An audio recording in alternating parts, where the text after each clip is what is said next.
ठीक है, recording start करते हैं। तो आप सब अपने पास, तो सब लोग अगर अपने पास कंपाइलर रखना चाहते तो रख लो, ताकि ये भी आइडिया कि बुक में मैं कहाँ से पढ़ा रहा हूँ, कल को बुक खोलो तो आसानी हो जाए। ये बुक की एग्जांपल 1.31 है। तो एग्जांपल से इसलिए कंटिन्यू करें क्योंकि एग्जांपल से ही समझने शुरू करा था, क्योंकि वो बेसिक है। डायरेक्ट सवाल पे जाएंगे तो कुछ समझ नहीं आएगा। अच्छा। तो ये पहला सवाल है, इसके अंदर ये बोला जा रहा है कि डिसीजन मेकर है, इसने एक यूटिलिटी फंक्शन दिया हुआ है। यूटिलिटी फंक्शन जो होता है, ये यूटिलिटी का कॉन्सेप्ट ना बेसिकली वही कॉन्सेप्ट है जो हमने इकोनॉमिक्स में पढ़ा था, कि एक बंदे के पास अगर पैसा है तो उसके लिए वो यूटिलिटी है, एक बंदा प्यासा है तो उसके लिए वो यूटिलिटी पानी पीने से मिलेगी उसको, मतलब उसको कुछ आराम मिलेगा, कुछ उसको फायदा मिलेगा। तो ये चीज वही है। अब इंश्योरेंस में इस यूटिलिटी का क्या काम है? इंश्योरेंस में इस यूटिलिटी का ये काम है कि पॉलिसी दो हो गई हमारे पास, अगर दो कंपनी सेम पॉलिसी भेज रही हैं तो हम देखेंगे कि यूटिलिटी किसमें ज्यादा है। तो ये न्यूमेरिकली हम सॉल्व करते हैं इस तरह के सवाल। तो ये यूटिलिटी फंक्शन है, ये जो चीज नजर आ रही है, ये जो यूटिलिटी फंक्शन है, हर सवाल के अंदर तुम्हारा पहला टारगेट।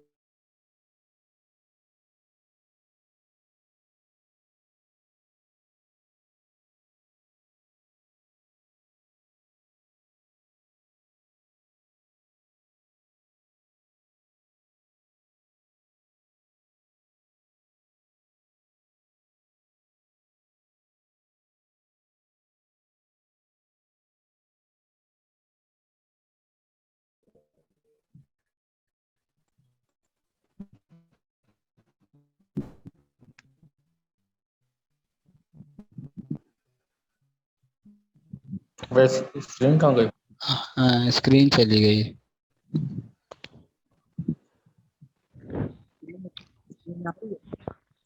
स्क्रीन कैसे चली गई? और क्वेश्चन पढ़ रहा था रिकॉर्डिंग तुमने स्टॉप हो स्क्रीन। गई। ठीक है, अब स्क्रीन आ गई। तो मैं ये बता रहा था कि सवाल में क्या पहले आते यूटिलिटी फिर? फंक्शन हम देखा, फिर डिसीजन हमने देखा मेकर, कि डिसीजन मेकर का क्या बता रहे थे तुमने? डिसीजन मेकर क्या है ब्रो? डिसीजन मेकर एक इंडिविजुअल होता है। जैसे तुम अपने आप को डिसीजन मेकर बोलोगे ना अपने लिए, तुम अपना फैसला खुद कर रहे हो। अच्छा। तो डिसीजन मेकर हर एक बंदा है जो कि पॉलिसी लेने जाता है, तो वो डिसीजन लेता है ना कि अपनी पॉलिसी कौन सी लेनी है, तो वो डिसीजन मेकर होता है। और यूटिलिटी फंक्शन जो है, यूटिलिटी फंक्शन जो है वो गिवन है। ठीक है, यूटिलिटी फंक्शन क्या है कि हम इसको सॉल्व करेंगे तो हमें पता चलेगा कि कौन सी पॉलिसी में हमें फायदा है, हमने ये चीज देखनी है। तो डिस्ट्रीब्यूशन जो है वो नॉर्मल डिस्ट्रीब्यूशन है, ये भी हमें गिवन है। अब डिस्ट्रीब्यूशन डिफरेंट होगी, यहाँ पे पॉइसन होगी, हर तरह की होगी, लेकिन हर डिस्ट्रीब्यूशन का तुम्हें फॉर्मूला याद करना है। तो अभी साथ के साथ सवाल करते जाओगे, उसके साथ के साथ फॉर्मूला करते जाओगे तो ईजी है, इकट्ठा फॉर्मूला लेके बैठोगे तो परेशान हो जाओगे। तो मीन और वेरिएंस गिवन है, और हमसे पूछा जा रहा है कि कौन सा हम प्रेफर्ड करेंगे। ये प्रेफर्ड तुम्हें नजर आ रहा होगा, ये पूछा जा रहा है। सिंपल सवाल है, बाकी वर्डिंग की हमें जरूरत नहीं है, क्या लिखा हुआ है तो हम सॉल्व करने पर आते हैं। तो देखो, सब जो हमें दिया हुआ था, डिस्ट्रीब्यूशन थी, उसको हमने एन से रिप्रेजेंट करा, नॉर्मल डिस्ट्रीब्यूशन। ठीक है, अब दो हमारे पास ऑफर थी, एक ऑफर को हमने ए कह दिया, दूसरी ऑफर को हमने बी कह दिया। हमारे पास दो ऑफर थी, और उसके अलावा हमारे पास मीन था, वेरिएंस था। मीन जो है वो हमारा जरा सा फर्क है एक का, और वेरिएंस जो है वो सेम है। अब हमने पता लगाना कि कौन सा पैकेज हमें फायदा दे रहा है। तो वो हम ऐसे लगाएंगे कि हम ना सबसे पहले एक्सपेक्टेड देखेंगे। अब देखो, इसके अंदर दूसरी चीज ये कि हमने एक हमारे टॉपिक का सबसे मेन टॉपिक जो था मूवमेंट जनरेटिंग फंक्शन, जो कि हमें स्किप करा दिया, नहीं पढ़ाया गया सही से। तो ये मूवमेंट जनरेटिंग फंक्शन का फॉर्मूला लिखा हुआ है यहाँ पे। मतलब जब हम यूटिलिटी फंक्शन पे एक्सपेक्टेड का फंक्शन लगाएंगे, ई जो है वो एक्सपेक्टेड के लिए यूज होता है कि हम एक्सपेक्टेड कैलकुलेट कर रहे हैं कि एक्सपेक्टेड यूटिलिटी कितनी है।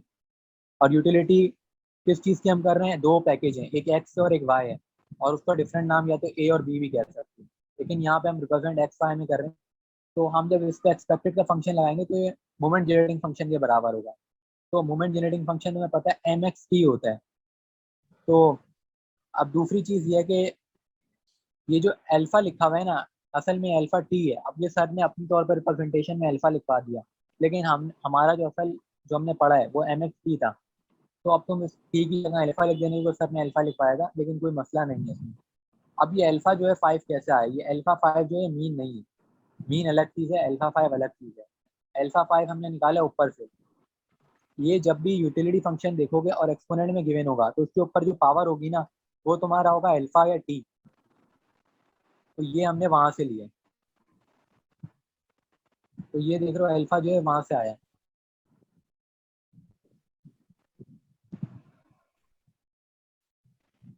अल्फा -5 है ना? देखो अल्फा के साथ माइनस का साइन है तो हमने लिखा है, लेकिन जब हम अल्फा की वैल्यू वैसी लिख रहे हैं तो पॉजिटिव लिखेंगे, लेकिन फॉर्मूले में माइनस का साइन है। समझ रहे हो बात? तो वो फॉर्मूला है, लेकिन फॉर्मूले में वैसे पावर तो माइनस में ना, ऊपर तो पावर -5 लिखा हुआ है। हाँ पावर माइनस में है, एक्सपेक्टेशन की जो पावर, हाँ पावर माइनस में है ना, पावर माइनस में है ना, तो मैं लेकिन जब हम अल्फा की वैल्यू डिफाइन करते हैं तो हमने प्लस में करनी है, और क्योंकि फॉर्मूले में पहले से माइनस होता है। अच्छा हाँ तो वो हमने प्लस में उठानी है, ठीक है। अगर प्लस में तो हम माइनस खुद लिखेंगे। बस ये याद रखना है कि हमने वहां से साइन अपोजिट उठाना है अल्फा का, क्योंकि फॉर्मूले में एट द एंड वही साइन हो जाता है जब हम फॉर्मूले में डालते हैं। तो हमने इसमें डाला, ठीक है। अब एम एक्स -5, इधर भी बाहर माइनस है, फॉर्मूले का ये है भी। तो अब ये जो पूरी फॉर्मूला नजर आ रहा है ना तुम लोग को, ये है moment generating function of normal distribution. ये कोई भी बंदा गूगल पे लिख लेगा तो उसको मिल जाएगा, इसमें कोई परेशानी की बात नहीं कि ये फॉर्मूला कहाँ से आया। ये सिंपल तुम्हें फॉर्मूला गूगल पे मिल जाएगा, moment generating function of normal distribution. तो ये फॉर्मूला याद रखना है। अब उस फॉर्मूले में तुमने -5 पुट करा तो तुम्हें -1, ठीक है। अब उस फॉर्मूले के अंदर क्या चीजें होती हैं, ठीक है। अब मैं गूगल पे अगर जाऊंगा तो मैं यार दिखा सकता हूँ। आतिफ ये फार्मूला तो बता देना, ये फार्मूले के अंदर डायरेक्ट वैल्यू उस पर टीवी है। मैं फॉर्मूला गूगल पे जाके दिखा देता हूँ। फार्मूला अगर है तो कॉपी में लिख के या फिर साइन कर दे। नहीं मैं गूगल पे ठीक दिखा है, रहा हूँ, तुम लोग स्क्रीनशॉट ले लेना। बस सही।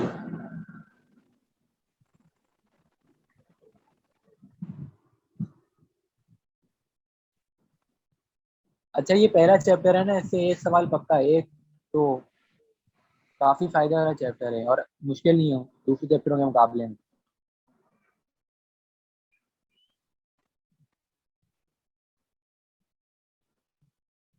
तो ये नजर आ रहा होगा तुम्हें।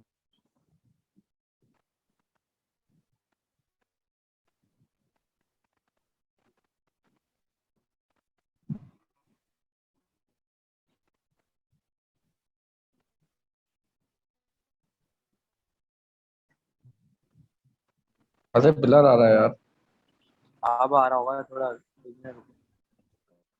अब आ रहा है।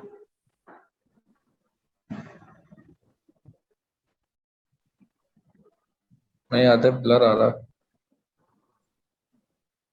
अब तो यार क्लियर आ है। रहा है। अब आ रहा है, अब आ रहा है। ठीक। ये फॉर्मूले का स्क्रीनशॉट ले लो, अभी अपने पास लिख लो। तो ये फॉर्मूला तुम लोग को याद रखना है, ई एक्स पी का मतलब वही एक्स ले लिया है, तो ई। अब इस फॉर्मूले के अंदर होता क्या है, मीन होता है और वेरिएंस होता है। मीन और वेरिएंस हमें गिवन होगा, तो अब कोई भी उधर सवाल आ उधर जाएगा। हाँ सही सही। तो आपको ये जो मीन है ना, ये तुम्हारा मीन है, ये वाला, ठीक है। और टी जो माइन वो है 5 है, ठीक है। और इधर भी टी 5 है और टी इधर टी वेरिएंस। वही हो गया ना ये अल्फा। अल्फा हाँ हो भाई, गया। भाई अल्फा ही हो गया, कोई उसमें बात नहीं। दूसरी चीज ये है कि अब वापस हम उस पर आ जाते हैं, तो अब बिल्कुल ही सिंपल सवाल था, ये बस फॉर्मूला एक हमें याद रखना है।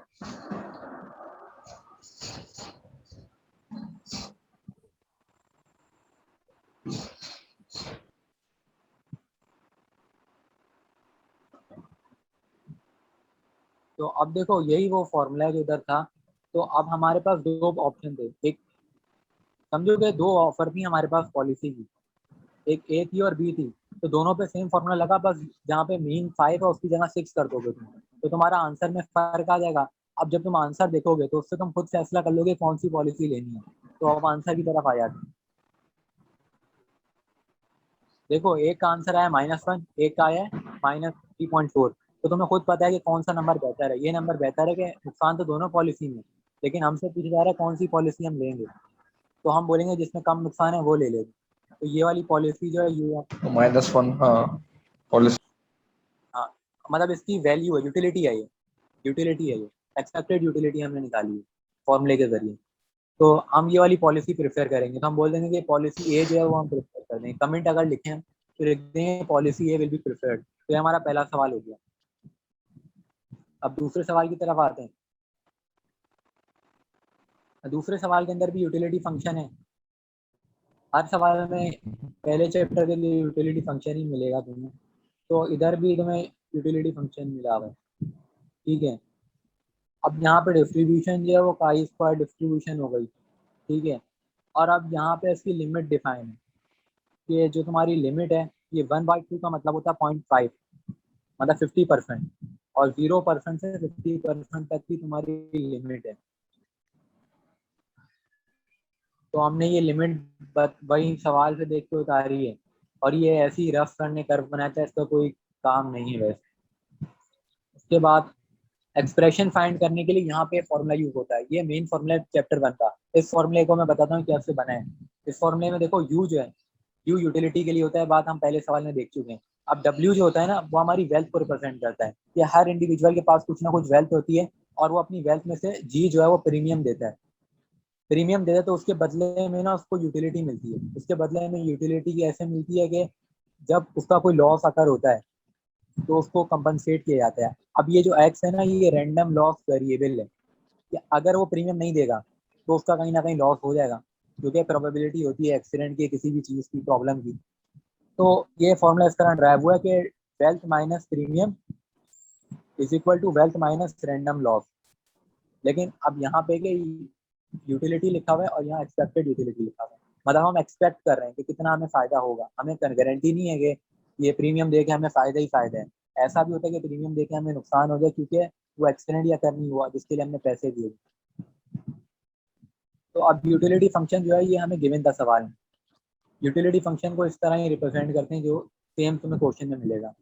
अब यूटिलिटी फंक्शन अप्लाई कैसे करते हैं, ये क्वेश्चन आता है। अब अप्लाई हम ऐसे करेंगे कि तुम इसमें लॉजिक समझो कि यूटिलिटी फंक्शन इधर W पे लगाएं, ठीक है, ब्रैकेट के अंदर W है, तो उसका रिजल्टेंट आउटकम क्या आया? आउटकम ये आया कि माइनस एक्सपोनेंट की power minus alpha W, W wealth है, तो ये आया।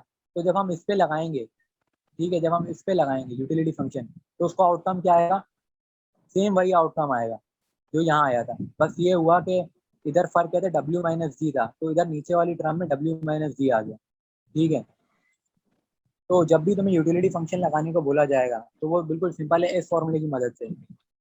ये तुम्हें गिवन होगा यूटिलिटी फंक्शन, और ये ऊपर तुम्हारा फॉर्मूला ही हमेशा तुमने लगाना है। उसके बाद जब एक्सपेक्टेड की हम बात करते हैं, तो जब एक्सपेक्टेड यूटिलिटी ई अभी हमने अप्लाई नहीं करा, ई बाहर वैसे ही रखा है। जो यू है ये वाला लगा।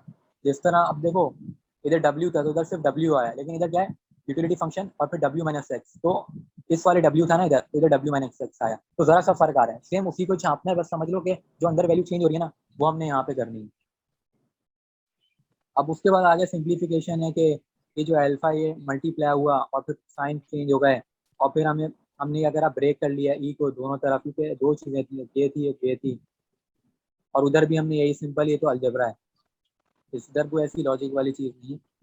अब यहाँ पे देखो ये किया गया है कि एक चीज़ ना हमने कांस्टेंट थी जो बाहर ले ली, मतलब एक्सपेक्टेड जो लग रही थी वैल्यू उसके बाहर ले ली। वो क्या ले ली? हमारी वेल्थ, ये जो है ना, ये हमने बाहर ली। अब इसका रीज़न क्या था? रीज़न ये था कि देखो एक्सपेक्टेड वैल्यू हम उसकी कैलकुलेट करते हैं जो हमें पता नहीं है, जो कि हमारा रैंडम लॉस है।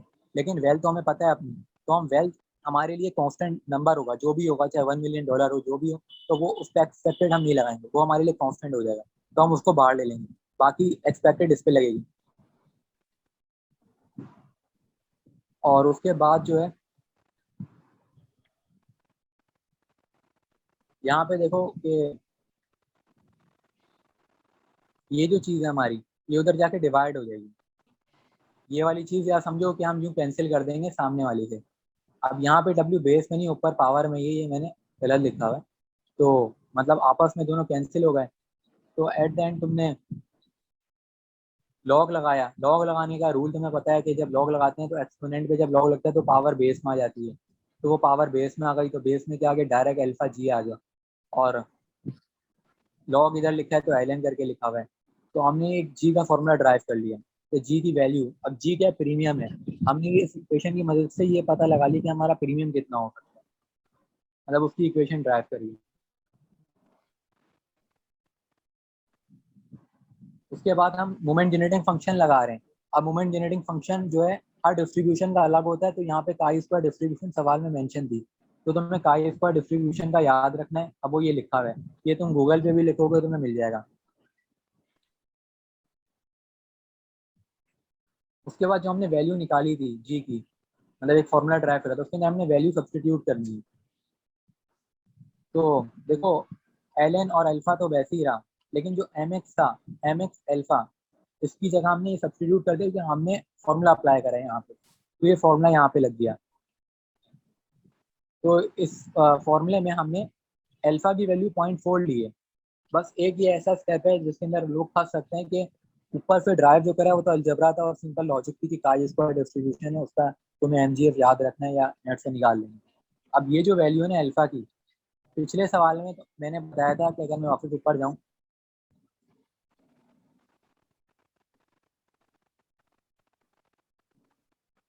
मैंने बताया था कि यहाँ से हमने निकालना है वो अल्फा, लेकिन अब इस सवाल के अंदर जब हम पाई स्क्वायर पे आएंगे तो पाई स्क्वायर में टेक्निक अलग है इनका। काई स्क्वायर डिस्ट्रीब्यूशन जब मेंशन हो, अब यहाँ पे काई स्क्वायर डिस्ट्रीब्यूशन मेंशन है, तो यहाँ पे निकालने की टेक्निक ये है कि देखो मैंने बताया था कि 1/2 जो है वो 0.5 है, तो अब हमें जो हमारा अल्फा होगा ना वो हम ये नहीं ले सकते, अल्फा क्या है ये बीच में है ना, तो इससे थोड़ा कम लेंगे, तो ये 0.5 की जगह हम 0.4 ले लेंगे, तो इस तरह अल्फा है। अगर यहाँ पे कुछ और था तो उसके अकॉर्डिंगली तुम लोग मतलब एक पॉइंट कम ले लोगे, तो ये इसमें करना है पाई स्क्वायर में। तो यहाँ पे जब मोमेंट जनरेटिंग फंक्शन हमने नेट से निकाला है जो हमारे पास लिखा हुआ था वो लिखा, तो बस अल्फा की जगह हमने 0.4 लिख दिया सिर्फ उस लिमिट को देख, तो एंड में हमें जी की वैल्यू मिल गई, तो हमें पता चल गया कि हमें प्रीमियम कितना देना है। तो इस सवाल के अंदर सिर्फ कैलकुलेशन ऑफ प्रीमियम का था। तो दो किस्म के सवाल होते हैं, पहला सवाल जो था उसमें ये था कि हमने प्रिफेयर करना था कौन सी पॉलिसी हम लेंगे, दूसरा सवाल ये था कि हमारा प्रीमियम क्या है, कितना प्रीमियम हमें देना पड़ेगा उस पॉलिसी के लिए, और पॉलिसी की जो हमें इंफॉर्मेशन गिवन थी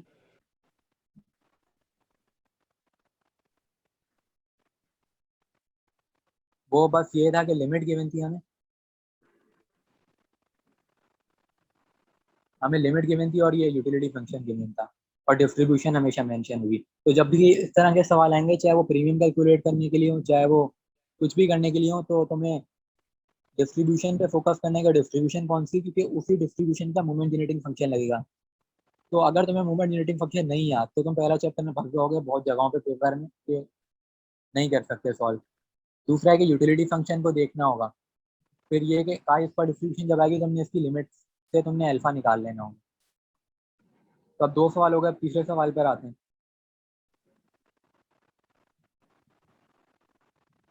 अब तीसरा सवाल है, यहाँ पे तुम्हें डिसीजन मेकर ने यूटिलिटी फंक्शन दिया हुआ है, यहाँ पे वेल्थ भी दी हुई है जो कि 10 है, डब्ल्यू वेल्थ है। अब रैंडम लॉग जो हमेशा से पता है कि एक्स होता है, अब डिस्ट्रीब्यूशन यहाँ पे चेंज हो गई, यूनिफॉर्म डिस्ट्रीब्यूशन। तो इस सब्जेक्ट में हमेशा डिस्ट्रीब्यूशन बदलती जा रही है, इसका मतलब यह है कि हर एक डिस्ट्रीब्यूशन का हमें फॉर्मूला याद होना चाहिए तभी पेपर होगा, वरना रह जाएगा। अब इधर डिस्ट्रीब्यूशन में लिमिट दी हुई है 0 से 10 तक, और दूसरी चीज ये दी गई है कि हमसे पूछा जा रहा है कि डिसीजन मेकर जो है वो कितना पे करेगा, मतलब प्रीमियम हमसे पूछा जा रहा है। डायरेक्ट इधर नहीं लिखा हुआ कि प्रीमियम कैलकुलेट करके बताओ, इधर लिखा हुआ है कि maximum amount the decision maker will pay, मतलब उसको प्रीमियम नहीं, मतलब जो उसको मिलेगा रिफंड वो बताओ, ये है। तो अब यहाँ पे देखो हमने जो फंक्शन निकाला हुआ है ये फंक्शन हमें सवाल में गिवन नहीं था, लेकिन हमें पता है कि जब भी हमें यूनिफॉर्म डिस्ट्रीब्यूशन दी जाएगी तो उसका फंक्शन का फॉर्मूला होता है 1/b-a, तो ये फॉर्मूला होता है।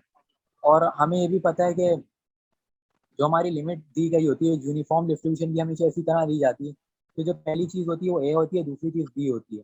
तो सिंपल जब हम इस फॉर्मूले में पुट करेंगे तो हमें फंक्शन मिलेगा, ये फंक्शन का फॉर्मूला है।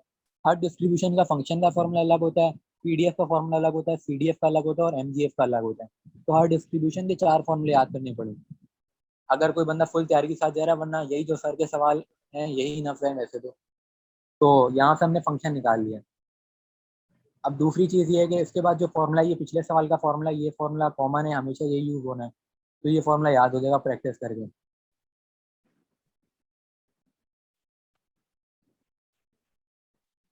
तो देखो यहाँ पे हमने हमारा जो यूटिलिटी फंक्शन था वो इस तरह गिवन था कि यूटिलिटी फंक्शन के बाद अगर W लिखा हुआ है ब्रैकेट में और जब ये अप्लाई होगा तो अंडर रूट आ जाएगा W, मतलब जो भी इसके अंदर होगा वो रूट में आ जाएगा। ये लिखा हुआ है, वापस मैं ऊपर की तरफ जाता हूँ दिखाता हूँ। ये देखो यूटिलिटी फंक्शन जो है यहाँ पे ऐसा फंक्शन है कि जो ब्रैकेट के अंदर होगा वो उसके ऊपर रूट लग जाएगा बस। तो हमारे वहाँ पे फॉर्मूले में जो ब्रैकेट के अंदर था वो तो W माइनस जी, तो W माइनस जी के ऊपर सिंपल रूट लगेगा और फिर इधर W माइनस एक्स था तो उसके ऊपर रूट लग जाएगा। अब यहाँ पे हमें पता था कि हमारी वेल्थ कितनी है, सवाल में गिवन है 10th हमारी वेल्थ है जो कि W, तो वेल्थ हमें पता है। अब हमें ना यहाँ पे एक्सपेक्टेड वैल्यू निकालनी है जो कि मीन है। अब मीन हम यहाँ पे निकालेंगे इंटीग्रेशन की मदद से। अब इंटीग्रेशन हम ऐसे करेंगे कि अपर लिमिट और लोअर लिमिट, अपर लिमिट हमारी 10 है, लोअर लिमिट 0 है और ये हमारा क्या है एफ एक्स जो फंक्शन है और इसके लिए हम मीन निकाल लें तो इसलिए ये वैल्यू यहाँ पर आई है। फंक्शन हमने पहले निकाले थे 1/10, तो जब हम इसको इंटीग्रेट करेंगे तो इंटीग्रेट हम इस तरह कर लेंगे कि जो देखो कांस्टेंट वैल्यू है तो वैसे ही बाहर आ जाएगी, अंडर रूट के ऊपर इंटीग्रेशन अप्लाई होगी और जब हम लिमिट अप्लाई करके ये सिंपल इंटीग्रेशन है, इसमें कोई ऐसी चीज़ नहीं है, तो हमें वैल्यू मिल जाएगी आतिफ -2.1। आतिफ आतिफ यार, ये यूनिफॉर्म डिस्ट्रीब्यूशन तो कंटीन्यूअस डिस्ट्रीब्यूशन है ना, डिस्क्रीट नहीं है, तो इसमें एक्सपेक्टेड वैल्यू निकालने के लिए इंटीग्रेशन अप्लाई किया। अगर ये बायनोमियल या ऐसा कुछ दिया होता फिर तो एक्सपोनेंशियल में सबको प्लस करना पड़ता। हाँ फिर सबमिशन लगता है, इंटीग्रेशन नहीं लगता। हाँ ठीक है। तो अब यहाँ पे हमने इसका जी की वैल्यू निकालने के लिए स्क्वायरिंग बोथ साइड करा और हमने प्लस माइनस करके एंड में जी की वैल्यू निकाल ली। तो ये जी की वैल्यू हमें मिल गई। जी हमारा प्रीमियम है, सवाल में भी प्रीमियम ही कैलकुलेट करना था हमारा। ये जी लॉस होता है हमेशा, मतलब इतना लॉस करोगे तो आप रिस्क से मतलब आपको मिल जाएगा, प्रीमियम है, इतना पे हाँ करोगे तो मतलब अपने लॉस से बच जाओगे। देखो ये जो यूटिलिटी फंक्शन है ना, बेसिकली ये यूटिलिटी फंक्शन था कि स्क्वायर रूट, अब तुम्हारी अगर वेल्थ 10 है, ठीक है, अब तुम्हारी वेल्थ को लॉस होने का चांस है कि 0 हो जाएगी, ठीक है, तो उसके बदले में ना तुम प्रीमियम दे दोगे। इतना प्रीमियम का मतलब ही कि पूरे 20 साल में इतना प्रीमियम दोगे, हर मंथ नहीं दोगे। पूरे 20 साल की जो पॉलिसी थी उसमें तुमने इतना प्रीमियम दे दिया। अब ये कि तुम्हारी वेल्थ कभी भी अगर 10 से 0 हो गई किसी भी एक्सीडेंट में तो तुम्हें रिफंड मिल जाएगा पूरा, लेकिन तुमने इतनी ज्यादा वेल्थ दे दी। और अगर तुम्हारा एक्सीडेंट नहीं होता तो तुम्हारी वेल्थ जो है वो 0.41 हो, मतलब 4 बची, 4.1 बची। तो पॉलिसी जो है फायदा दे रही है, मतलब ये है कि लॉस गए तो इसलिए बहुत सारे लोग नहीं भी कराते। अब हमारे 3 सवाल हो गए, चौथे सवाल पर आप। चौथा सवाल ये कि decision maker utility function of wealth function, इधर भी यूटिलिटी फंक्शन गिवन। अब इधर यूटिलिटी फंक्शन का सिंपल मतलब ये होता है कि जब भी यू जो है लगेगा उस फॉर्मूले पे जो कि हर सवाल में लग रहा है फॉर्मूला, उसके ब्रैकेट के अंदर वाली जो चीज़ है ना उसके साथ ये काम हो। अब अगर इधर रूट होता तो रूट हो जाता, इस तरह पिछले सवाल में था। यूटिलिटी फंक्शन फंक्शन बिल्कुल एक सिंपल चीज़ है। अब यहाँ पे हमसे पूछा क्या जा रहा है वो देख। अब ये जो चीज़ है ना सारे सवालों में सेम है कि जैसे वेल्थ है वो W से रिप्रेजेंट होगा, प्रीमियम G से होगा और लॉस जो है वो X से होगा। अब यहाँ पे कुछ कंडीशंस बताई गई हैं कि प्रोबेबिलिटी जो है वो P है किस चीज़ की कि फाइनेंशियल लॉस होगा। लॉस किस चीज़ का होगा, अमाउंट का होगा। अब वो अमाउंट जो है ना यहाँ पे C से रिप्रेजेंट कर दी गई है और लॉस नहीं होगा तो उसकी 1 - P होती है, हमें पता है। अब यहाँ पे जो है वो लिमिट बताई गई है, लिमिट बता दी गई है।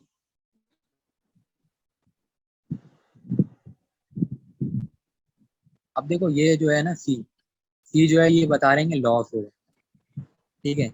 अब कोई भी लॉस होता है ना, तो वो लॉस हमारी वेल्थ से कम ही होता है, मतलब या तो बराबर होगा, उससे ज्यादा नहीं हो सकता, क्योंकि क्या हमारी वेल्थ इतनी, तो हम उससे ज्यादा लॉस कैसे हो सकता है, ठीक है। तो हमारी जो वेल्थ है, इससे हमेशा लॉस कम होगा जब हम इक्वेशन इस तरह बना रहे हैं।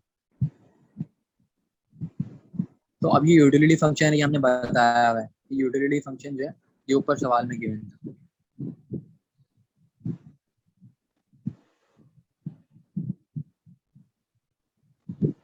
अब ये बता रहे हैं कि लॉस की प्रोबेबिलिटी क्या है। लॉस की प्रोबेबिलिटी जो है वो 1 - p है। अब देखो, ये जो सारी, ये तो वर्डिंग है, लेकिन अगर तुम सारे सोल्यूशन जाओ तो सोल्यूशन उसी तरह होगा हर सवाल का, तो भाई एक फंक्शन फॉर्मूला लग रहा है जो कि u w - g expected value of utility w - x। सारे सवालों में यही फॉर्मूला लग रहा है, और सारे सवालों में यूटिलिटी जो ऊपर सवाल में गिवन है उसी तरीके से अप्लाई करनी है। तो ये तो बिल्कुल सिंपल चीज है, ठीक है। अब यहाँ पे जो था ना, पिछले सालों में हमें डिस्ट्रीब्यूशन गिवन थी, इधर डिस्ट्रीब्यूशन नहीं गिवन, तो इधर जो हम काम करेंगे वो सबमिशन की मदद से करेंगे। तो अब यहाँ पे देखो हुआ क्या है, यहाँ पे ये हुआ है कि w - d के हम प्रीमियम दे रहे हैं, और ये जो है ना पूरी एक बेसिकली हमारी इक्वेशन यूटिलिटी फंक्शन में कन्वर्ट करने के बाद वाली फॉर्म बनी है ये, ठीक है। और उसके बाद जो वाली फॉर्म जो बनी है,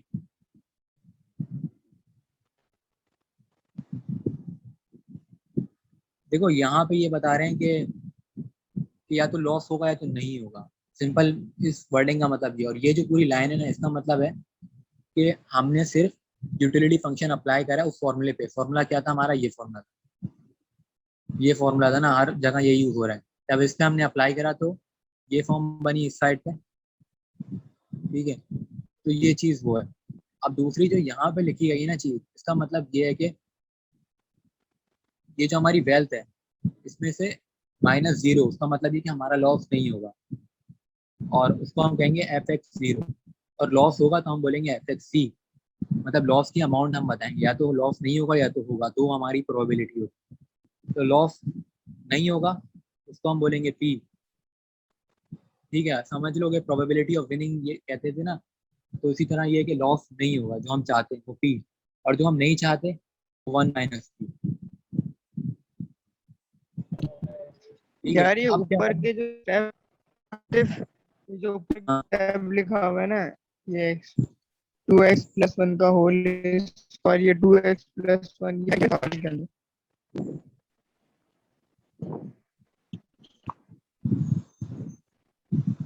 देखो इधर ये जो बात की गई है ना क्योंकि हमें तो सबमिशन, फंक्शन, हाँ, मैं बता रहा हूँ, ये जो सबमिशन की बात की गई है, इस सबमिशन का मतलब ये है कि हमारे पास दो केसेस हैं, एक 0 और एक 1, ठीक है।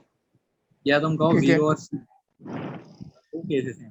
पहला केस कहता है कि लॉस नहीं होगा, तो हमने क्या करा, वही करा ना कि लॉस नहीं होगा तो w - 0 कर दिया। अभी इस वाली साइड पर हमने यूटिलिटी फंक्शन अप्लाई नहीं करा, समझ रहे हो, ये एक्सपेक्टेड का साइन था ना, अभी हमने सिर्फ एक्सपेक्टेड को अप्लाई करा है। अब एक्सपेक्टेड वैल्यू जब डिस्क्रीट के लिए हम करते हैं तो सबमिशन करते हैं, हमने सिर्फ एक्सपेक्टेड को भी एक्सपेंड करा है। इधर ये लिखा हुआ है कि एक्सपेक्टेड, ये फॉर्मूला लिखा हुआ है मैंने 3 डॉट डाल के कि एक्सपेक्टेड वैल्यू का मतलब क्या है। एक्सपेक्टेड वैल्यू का मतलब ये है कि जो दो हमारे पॉसिबल केस हैं उन दोनों को हम कंसीडर करेंगे। हमने पहले केस को कंसीडर करा जो कि 0 था, कि हमारा लॉस नहीं हुआ। हमारा दूसरा केस क्या था कि लॉस हुआ। तो अभी यहाँ सिंपल बात चल रही है, अब उसकी रिप्रेजेंटेशन हमने नेक्स्ट स्टेप में कर दी कि w - 0 जो है वो w कर दिया हमने और p कर दिया। मतलब जो हम चाहते हैं उसको हम p बोलेंगे, जो हम नहीं चाहते उसको हम 1 - p बोलेंगे। तो यहाँ पे सिंपल स्टेप है। अब इसके बाद यहाँ पे यूटिलिटी फंक्शन अब अप्लाई हुआ। अब यूटिलिटी फंक्शन अप्लाई हुआ तो वही लॉजिक है कि जो यू इधर ब्रैकेट में अंदर है उसके ऊपर वही काम करना जो ऊपर हमें दिया हुआ था। तो यूटिलिटी फंक्शन हमने अप्लाई करा यहाँ। अब ये देखने में भले मुश्किल लग रहा हो कि यार कैसे होगा, लेकिन बहुत ही सिंपल चीज है, सारे सवाल सेम पैटर्न पे फॉलो हो रहे हैं कि यूटिलिटी फंक्शन एक ही तरीके से लगता है। अब देखो वैसे यहाँ आतिफ पे, ये, आतिफ ये p और 1 - p ये भी बाइनोमियल में भी तो ऐसे ही होता है ना, सक्सेस और फेलियर का, अगर हाँ ये प्रोबेबिलिटी। बाइनोमियल की तरह ही है, ये बाइनोमियल की तरह ही है इधर, लेकिन बताया हुआ नहीं कि कौन सी डिस्ट्रीब्यूशन है।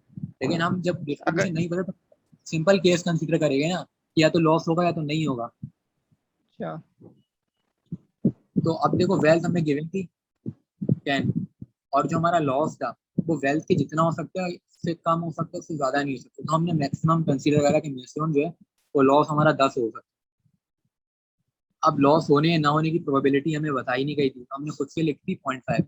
जब भी प्रोबेबिलिटी गिवन नहीं होती तो हम खुद से कंसीडर करते हैं कि लाइक ये 50% चांस है हो जाए, 50% नहीं है, तो हमने ये कर दिया।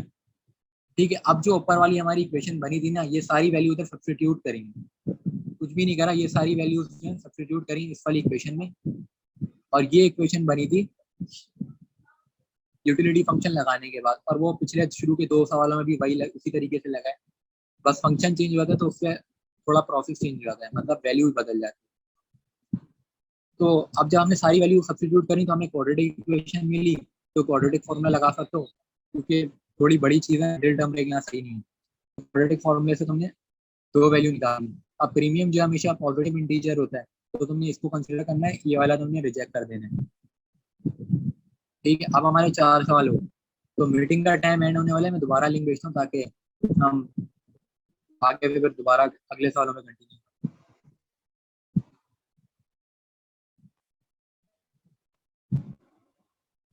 ठीक है, मैं एंड करके दोबारा लिंक भेजता हूँ।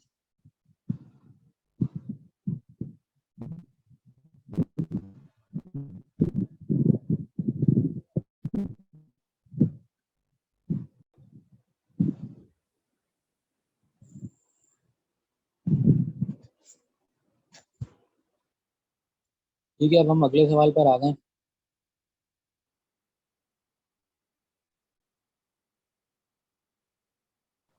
टोटल सवाल कितने चैप्टर 1 में? टोटल चैप्टर 1 के 9 सवाल करने, तो चैप्टर 1 कंप्लीट हो जाएगा अभी।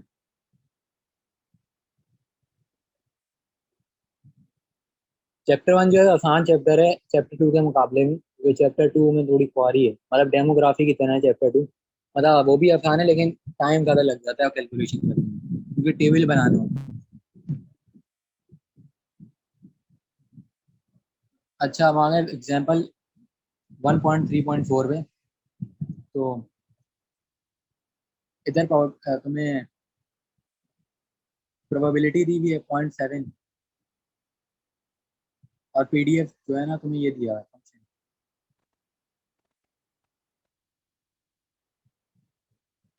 और यूटिलिटी फंक्शन भी तुम्हें दिया है।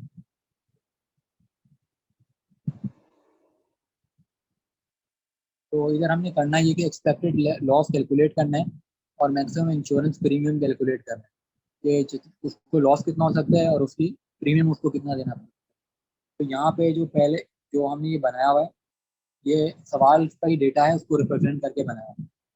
डेटा क्या कहता है, ये कहता है कि अगर 70% चांस है कि हमारा कुछ भी नुकसान नहीं हो, तो जब नुकसान नहीं होता तो हम उसको कहते हैं x इक्वल टू 0, क्योंकि हमारा नुकसान नहीं हो। क्यों? क्योंकि x जो है वो रैंडम लॉस वेरिएबल है। इसके अंदर एक्चुअल मैथमेटिक्स के अंदर हम x को रैंडम लॉस वेरिएबल कहते हैं, और कितना परसेंट चांस हमने बता दिया। अब जब ये बता रहे हैं कि प्रोबेबिलिटी जो है वो हमें नहीं बताई, उसूलन तो ये बोल सकते हैं ना कि 75% जो है 75 हो गए तो 25 होना चाहिए था यहाँ, लेकिन हमें कुछ फंक्शन के जरिए दे दिए ताकि हमारे लिए थोड़ी डिफिकल्टी बढ़ जाए, तो ये फंक्शन हमें दे दिया और ये बता दी कि यहाँ पे जो एक्स है वो ग्रेटर देन 0 है, मतलब लॉस होगा लेकिन उसकी प्रोबेबिलिटी 25%, कुछ प्रोबेबिलिटी वो हमने निकाली। तो प्रोबेबिलिटी निकालने के लिए हमें एक चीज़ बता दी गई कि जब एक्स जो है ना वो बड़ा होता है 0 से, तो उसका मतलब ये होता है कि लिमिट जो है ना हमारी इनफाइनाइट तक जाएगी। ठीक है, अगर एक्स की अपर लिमिट डिफाइन होती तो हम 1 कहते हैं, जो भी डिफाइन होती, लेकिन यहाँ डिफाइन नहीं, तो हम इन्फिनिटी तक जाएंगे इंटीग्रेशन, और ये कंटिन्यूस के लिए है तो हम इंटीग्रेशन ये कर, एक्सपोनेंशियल लग रही है ना, डिस्ट्रीब्यूशन एक्सपोनेंशियल कंटिन्यूअस लिखी होती है हुई ना, है नहीं लिखी? लिखी हुई नहीं है लेकिन फंक्शन बता रहा है और लिमिट्स बता रही है एक्सपोनेंशियल, लिखी हुई नहीं तो क्योंकि ग्रेटर देन एक्स, यहाँ एक्स का हमने ग्रेटर देन इंटीग्रेट 0। करा है इसको। अब देखो इंटीग्रेशन का रूल सिंपल, ये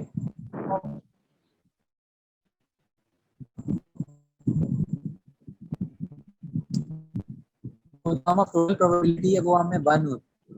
तो हमारी टोटल प्रोबेबिलिटी ऐसा है कि 5 में ऐड करेंगे कि हमारा नुकसान होने का चांस नहीं है, और हम इतना करने के लिए इंटीग्रेट करेंगे।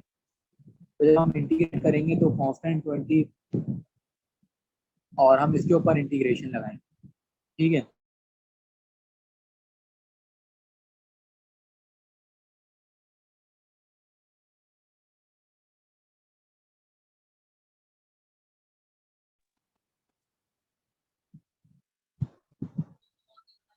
इसके ऊपर हम इंटीग्रेशन लगाएंगे। अब देखो यहाँ पे मैं बताऊंगा कि तुम लोग को ना इसकी इंटीग्रेशन सॉल्व नहीं कर, एक्सपोनेंशियल डिस्ट्रीब्यूशन को जब भी हम इनफाइनाइट तक इंटीग्रेट करते हैं ना तो वो 1 आ जाता है। तो यहाँ पे एक शॉर्टकट है कि तुम लोग को सॉल्व ही नहीं करनी, बस डायरेक्ट 1 लिख देना है जब भी इनफाइनाइट से इंटीग्रेशन हो और ये एक्सपोनेंशियल का फंक्शन है, तो हमने 1 लिख दिया,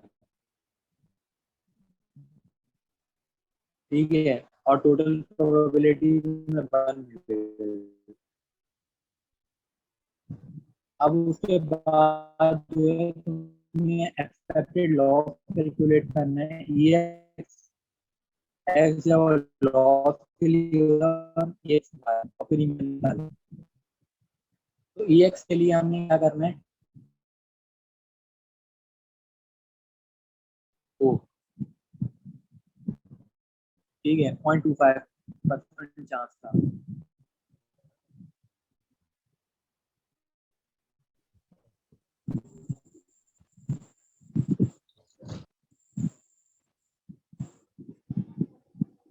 ठीक है, अब स्क्रीन आ गई होगी। तो ये जो एक्सपोनेंशियल का फंक्शन है ये तुम्हें रेसिप्रोकल में तो ये हमने लिख दिया, तो हमें पता चल हमारा एक्सपेक्टेड लॉस वो 25 हमें एक्सपेक्टेड लॉस का प्रीमियम की हमने यूटिलिटी फंक्शन अप्लाई करा, जो कि हमें पता था, जो कि सवाल में बताया गया था। यूटिलिटी फंक्शन लगाने का तरीका पिछले 4 सवालों से देख रहे हैं तो वो भी पता है वो कैसे लगाते। यूटिलिटी फंक्शन हमने अप्लाई कर दिया। इसकी जो इंटीग्रेशन है, ये जो पूरा फंक्शन है, अब मैं तुम लोग को ये बोलूंगा कि आपने इंटीग्रेशन मेमोराइज कर लेगा। इससे पेपर में एक तो हमारी तो इससे तो हमारी पेपर में स्पीड बढ़ जाती है कि हमें पहले से स्टेप पता होते हैं, हमें टेंशन नहीं होती। तो यहाँ पे भी ना तुम लोग को ये स्टेप याद रख लेना कि यहाँ ये इसके 2 के बराबर है। तो जब हम इसको सॉल्व करेंगे उसके बाद तो हम लॉग लगा के करेंगे। तो ये जो ई है तो पर हम लॉग लगाएंगे तो ये जो पावर है इसकी बेस में आ जाएगी, और फिर हम क्या कहते हैं जी कैलकुलेट कर लेंगे। तो जो हमारा प्रीमियम आ रहा है वो 44.63 आ रहा है। मतलब सवाल के अंदर हमें 2 चीजें निकालनी है, एक एक्सपेक्टेड वैल्यू निकालनी है और एक प्रीमियम जी निकालना है ना। हाँ ये देखो सवाल के स्टेप जो है ना वो डिफिकल्ट हैं। जो याद करने वाली चीज़ है ना तुम्हें, वो क्या कहते हैं फॉर्मूला है, जैसे MGS का फॉर्मूला हो गया, ये तुम्हें याद रख लेना है। बाकी एक जो सारी सिंपल डिस्ट्रीब्यूशन फॉर्मूला, के सारी सारी डिस्ट्रीब्यूशन के सारी का नहीं बोल रहा मैं, जो सर ने सवाल करा उसी की कर लो बहुत है। सवाल सर नहीं अच्छा, बदलते, वरना ये पेपर कोई पास भी नहीं पास। पास पेपर में भी एज इट इज सवाल ही आएंगे, देखे हाँ है ना वैसे ही तुमने। सवाल, हाँ वही सवाल है। अगर इस पेपर में सवाल बदल दें तो कोई पास ही नहीं कर सकता इस सब्जेक्ट को। वैल्यूज चेंज है या वैल्यूज ही है? वैल्यूज यही है, सवाल एग्जैक्ट सेम है। तो ये जो फॉर्मूला है ना, ये फॉर्मूला तुम लोग को याद रख लेना है। इसके अलावा यूटिलिटी लगाने का तरीका, अब ये मैं पता है क्यों बोल रहा हूँ, मैं इसलिए बोल रहा हूँ कि छोटी चीजें याद रखो कि अगर भले सवाल वो बदल भी दें तो बेसिक स्टेप करके आधे नंबर तो उठा लो। पूरी बुक करने की किसी में मैं बोलता हूँ कैपेबिलिटी नहीं है, बहुत मुश्किल सब्जेक्ट है अगर पूरी बुक तरीके से पढ़ी जाए। सिर्फ हम पेपर निकालने के लिए पढ़ते हैं। तो उसमें यही है कि जो सवाल कराएगा उनको प्रैक्टिस करके मेमोराइज कर लो, सामने बहुत डिफिकल्ट लिखा क्योंकि हम सॉल्व नहीं कर सकते।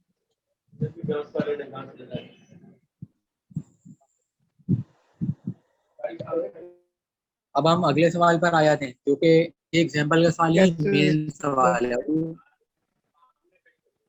ये, पास पेपर का सवाल है, ये इम्पोर्टेंट सवाल है। तो ये सवाल सबसे सिर्फ तुम्हें लॉजिकल चीजें बताने के लिए सर ने कराया था, लेकिन पेपर में ये आ रहा है जो अभी हम जिस पे आ गए।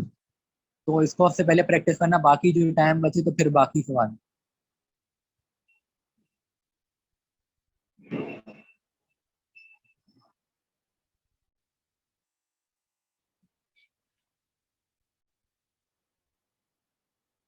तो अब इस सवाल के अंदर ना तुम्हें फंक्शन गिवन है, ठीक है, फंक्शन गिवन है, फंक्शन की लिमिट गिवन है, तुम्हें मीन वेरिएंस निकालना है। देखने में बिल्कुल आसान सवाल लग रहा है, और तुम्हें कुछ कंडीशन दी हुई है आई इक्वल टू के एक्स की, तो कुछ भी ऐसा मुश्किल डेटा सवाल का नहीं है।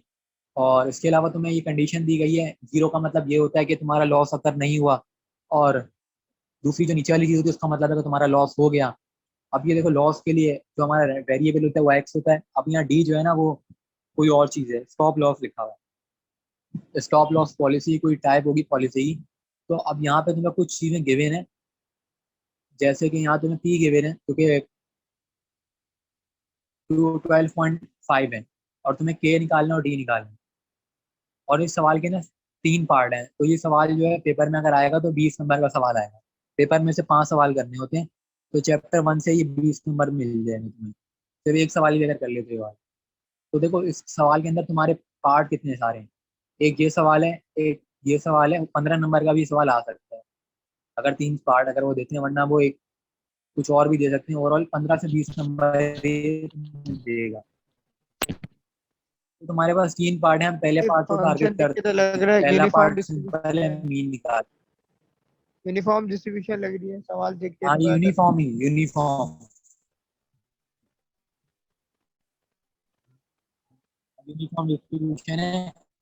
और यूनिफॉर्म डिस्ट्रीब्यूशन सबसे आसान डिस्ट्रीब्यूशन होती है क्योंकि इसका मीन और वेरिएंस का फॉर्मूला मेमोराइज करना बहुत आसान है। तुम अगर देखो मीन हाँ। कितना सिंपल है, ए प्लस डिवाइडेड बाई, मतलब दो और तुम्हें प्लस भी दोनों गिवन है, देख लो, ए भी गिवन है बी भी गिवन है, तो ये बिल्कुल सिंपल है। यहाँ पे ये होता है यूनिफॉर्म में दोनों गिवन होते हैं, तो हमने मीन निकाल लिया है। वेरिएंस का फॉर्मूला होता है बी माइनस का स्क्वायर डिवाइडेड बाई 12, ये फॉर्मूला भी सबको याद हो सकता है आराम से। तो हमने वेरिएंस निकाल लिया, तो हमारा पहला पार्ट हो गया, क्योंकि अगर आया तो 5 नंबर में दे देगा, इतना सिंपल सा काम करने में, क्योंकि फ्री के नंबर। अब दूसरे पार्ट पर आया था, पार्ट बी।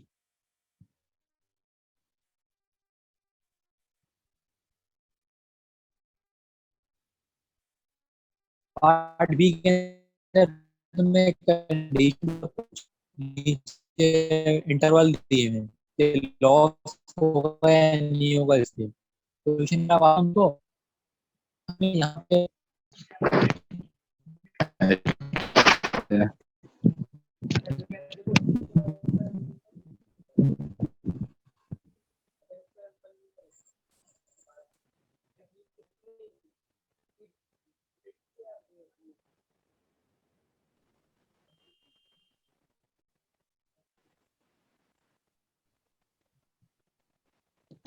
हाँ अभी आई नहीं आ रही है। आ गई। आ रही है अच्छा मैं स्क्रीन ये आ गई। बता था कि हमने मीन निकाल लिया, ठीक है, मीन हमने 50 पहले पार्ट में निकाल लिया था, और हमने के की वैल्यू उस तरीके से निकाल ली जो कि आ गई 0.25, ठीक है। तो पार्ट बी जो है उसमें आ गया, देखो पार्ट बी में ना हमें पी की वैल्यू गिवन थी, और अब पी की जो वैल्यू है ना वो इसके बराबर है, expected value of I D x. अब अगर हम ऊपर जाते हैं तो हमने क्या निकाला, देखो यही तो हमने निकाला था, अब इसकी हम एक्सपेक्टेड निकाले। अब यहाँ पे दो कंडीशन गिवन थी, पहली कंडीशन ये कह रही थी कि लॉस होगा, लॉस नहीं होगा जो कि जीरो मतलब रिप्रेजेंट करती है, दूसरा लॉस होगा, लेकिन इसकी कोई वैल्यू हमें नहीं बताएगी कि कितना लॉस होगा। तो अब हम पता लगाने के लिए कि लॉस कितना होगा हमारा, ठीक है, ये असल में लॉस पता करने के लिए होता है। तो हमने क्या करा, हमारा कम से कम जो लॉस है ना वो डी का होगा, मतलब लोअर लिमिट हमारी डी है और मैक्सिमम लिमिट जो है 100 है, कि हमारा टोटल जो सब लॉस होता है। ठीक है, अब ये जो फंक्शन है ना एक्स माइनस डी का, ये ऊपर गिवन था सवाल के अंदर भी, और ये मैंने इसलिए यहाँ पे लिखा भी गिवन। ठीक है, और ये जो फंक्शन है ना एफ एक्स का, ये भी हमें सवाल में गिवन था, और अगर सवाल में गिवन नहीं भी होगा तब भी हम खुद बना सकते हैं, क्योंकि हमें पता है कि यूनिफॉर्म डिस्ट्रीब्यूशन का फंक्शन जो होता है 1/b-a होता है, ये हमें पता है। और जब हमें दो चीजें दी गई हो तो हम फंक्शन भी निकाल सकते हैं, मसला उसका नहीं है, क्योंकि फंक्शन भी पता है, लिमिट भी हमें पता है, तो हम सॉल्व करके डी की वैल्यू निकाल लेंगे।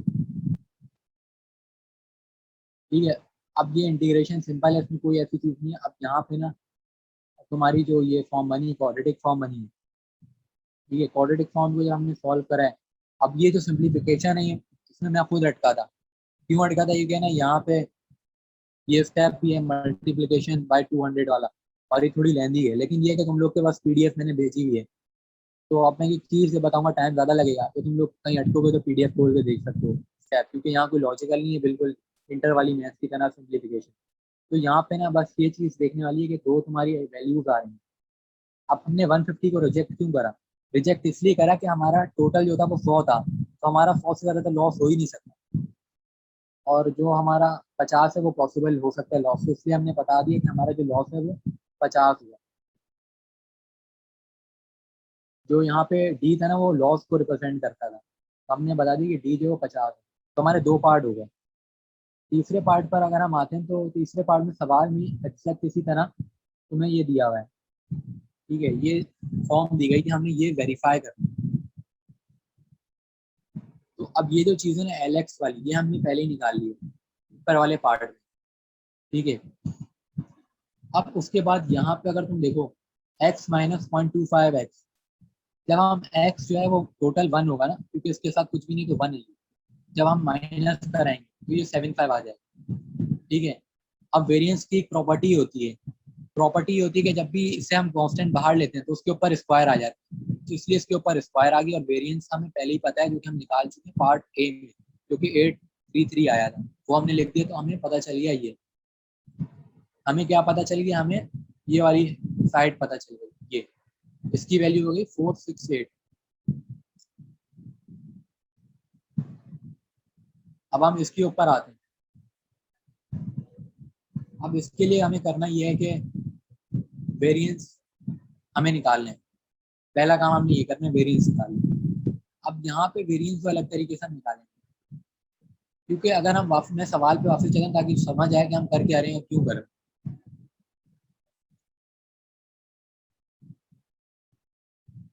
देखो सवाल हमने प्रूफ ये करना है कि ये वाला जो वेरिएंस है स्मॉलर है और ये वाला वेरिएंस ज्यादा है, मतलब जो भी वैल्यू आएगी।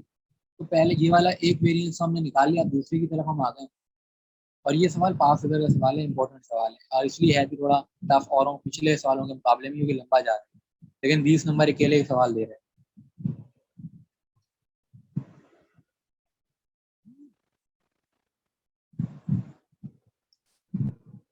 तो इस सवाल की हम बात करते हैं, तो इधर देखो वेरिएंस का फॉर्मूला हमें पता है, फॉर्मूला यही होता है कि ई एक्स स्क्वायर माइनस सी एक्स का होल स्क्वायर। तो ई एक्स स्क्वायर के लिए हमने क्या करा, इधर फंक्शन से पहले एक्स स्क्वायर लिख दिया और उधर नहीं लिखा, लेकिन इधर होल स्क्वायर है। अब ये सिंपल इंटीग्रेशन है, कुछ भी नहीं है। अब ये सिंपल इंटीग्रेशन हम सॉल्व करते हैं, तो सॉल्व करने के बाद जो भी हमारी वैल्यू आ रही है वो आ रही है 260।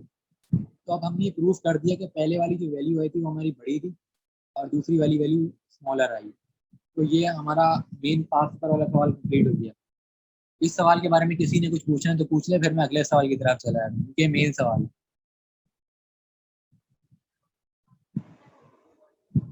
यार मेरा पार्ट भी वापस बता देना, जो पार्ट भी सॉल्व करा था वो स्क्रीन चली गई थी ना, पता नहीं चला।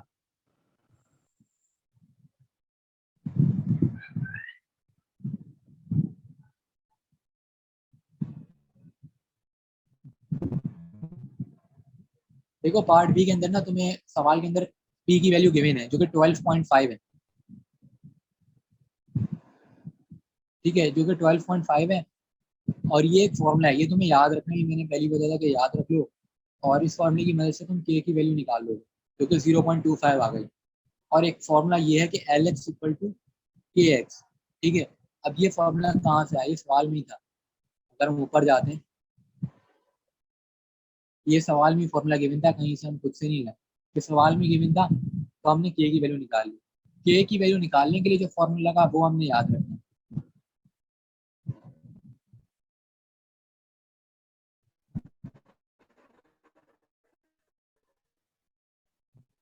वो हमने याद रखना है, वो ये फॉर्मूला है। इस फॉर्मूले की मदद से के की वैल्यू आ गई।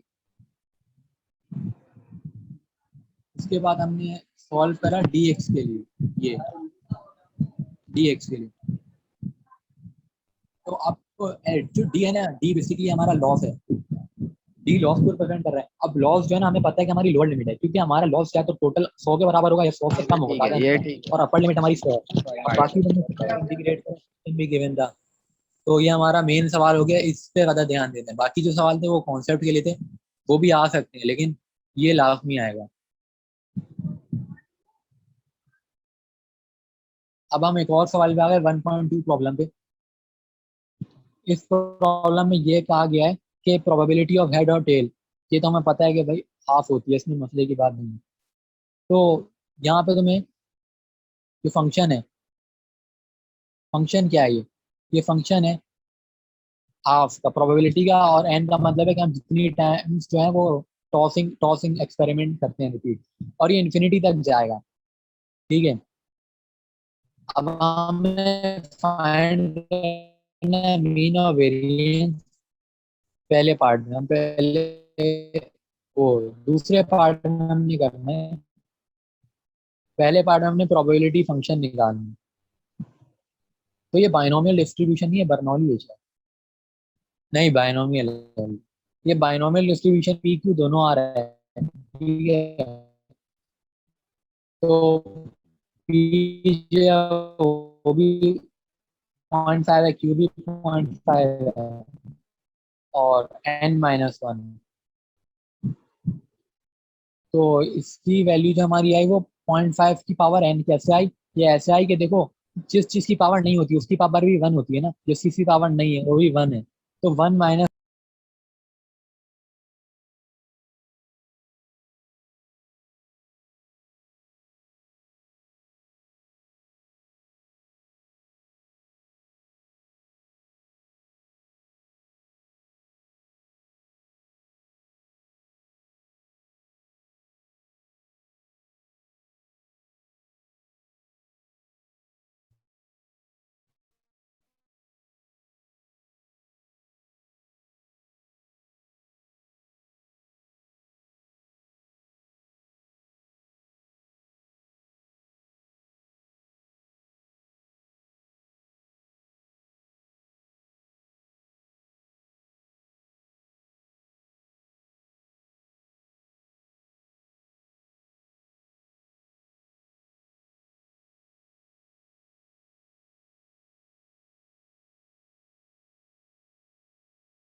ठीक है।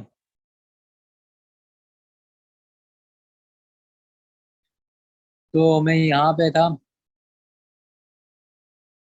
मैंने बताया था कि उस फंक्शन की मदद से डिफरेंट हमने प्रोबेबिलिटीज निकालनी, ठीक है। तो पहले पार्ट में हमारा यही काम था, पहले पार्ट में हमारा काम ये था कि हमने ना तीन जो थी, ये जो फंक्शन है इसकी मदद से तीन, शुरू के तीन तक, ज्यादा आगे तक हम नहीं गए, बस तीन तक ही हमने निकाल, 12% तक आया। इसके बाद दूसरे पार्ट में हमारा काम ये था कि हमने एक्सपेक्टेड वैल्यू निकालनी थी। अब एक्सपेक्टेड वैल्यू ना यहाँ पे इस तरह निकली है कि तुम्हें पता है कि, अच्छा ये एक्सपेरिमेंट क्या है पहले ही बता दूं। एक्सपेरिमेंट ये है कि जैसे ना तुम्हारे पास ऑप्शन है कि तुमसे पूछे जा रहा है कितनी दफा कॉइन टॉस करा जाएगा तो उस पर हेड आ जाएगा। तो अगर तुम कॉइन टॉस करते हो तो ऐसा हो सकता है कि 10वीं बारी पे हेड आए और मतलब 10 दफा शुरू में टेल आ जाए, लेकिन नॉर्मली 3 दफा पे आ जाता है। तो 3 दफा पे तक ही हमने करा है, ज्यादा आगे तक नहीं गए। लेकिन जो उसकी लिमिट है वो इनफाइनाइट तक जाती है अगर देखा जाए लॉजिकली, कि क्योंकि हर दफा प्रोबेबिलिटी तो सेम होती है ना कॉइन टॉस करने की, हेड और टेल आने की, तो इसलिए आज से इन्फिनिटी तक जाएगी तब जाके हेड आ सकता है, लेकिन नॉर्मली तीसरी बारी में आ जाता है। तो अब इस इन्फिनिटी की वजह से ना हमने सबमिशन इन्फिनिटी तक ये फॉर्मूला लगाया है। अब यहाँ पे ना जीपी का फॉर्मूला लगा है जो कि फर्स्ट ईयर का था, सम ऑफ इनफाइनाइट ज्योमेट्रिक सीरीज वाला। तो जो हमारा फंक्शन था वो तो सवाल में भी हमारा गिवन था, जो कि था 1/2 की पावर n। लेकिन जब हम सबमिशन करते हैं तो एक और n या मल्टीप्लाई होता है, तो हमने मल्टीप्लाई करा है। तो अब ये जीपी का फॉर्मूला सिंपल फॉर्मूला है, ये मैंने लिखा है। और ये फॉर्मूला सर ने क्लास में नहीं लिखवाया था, सर ने डायरेक्ट करा था। तो फिर जब मैं खुद प्रैक्टिस कर रहा था तो मुझे समझ नहीं आ रहा था, तो सर से मैंने पूछा था फॉर्मूला, फिर उन्होंने बताया। तो ये फॉर्मूला मेरे हिसाब से किसी के पास नहीं लिखा हुआ क्लास वर्क के रजिस्टर में। तो ये फॉर्मूला a/1 - r है। a की वैल्यू मतलब फर्स्ट वैल्यू, ए फर्स्ट वैल्यू को रिप्रेजेंट करता है, और आर कहते हैं डिफरेंस को, मतलब प्रोबेबिलिटी के डिफरेंस को, जो कि हमारा हाफ है। तो जब हमने पुट करा ना फॉर्मूले में तो हमारी डायरेक्ट वैल्यू 2 आ गई।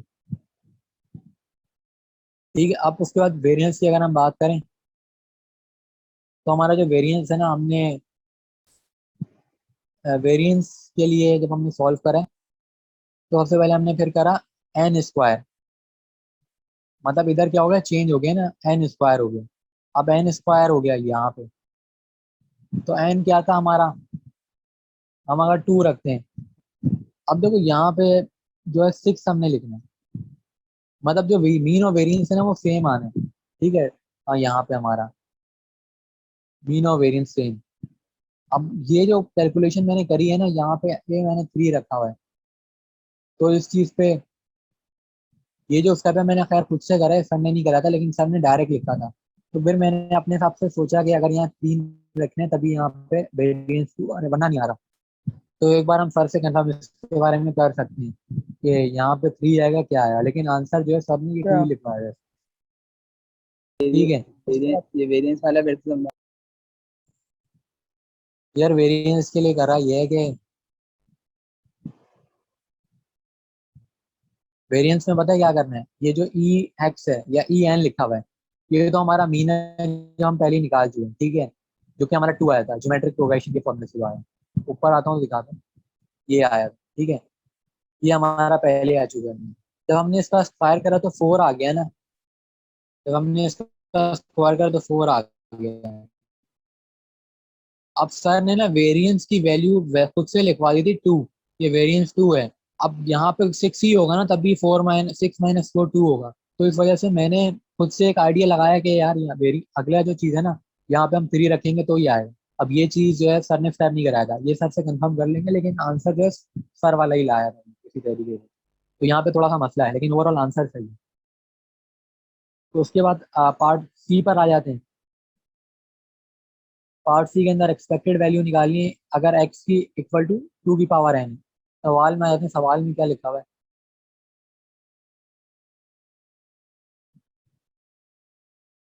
सवाल में लिखा हुआ है कि अगर एक्स की वैल्यू ये हो जाती है तो फिर हम कैलकुलेट करते हैं। तो अब इसका सिंपल जवाब यहीं पे लिखा हुआ है, डज नॉट एक्सिस्ट। मतलब इसका आंसर एक्सिस्ट ही नहीं करता, लेकिन बस हमें बताना है कि क्यों नहीं करता। तो हम आ जाते हैं आगे, ये कैसे बताया गया।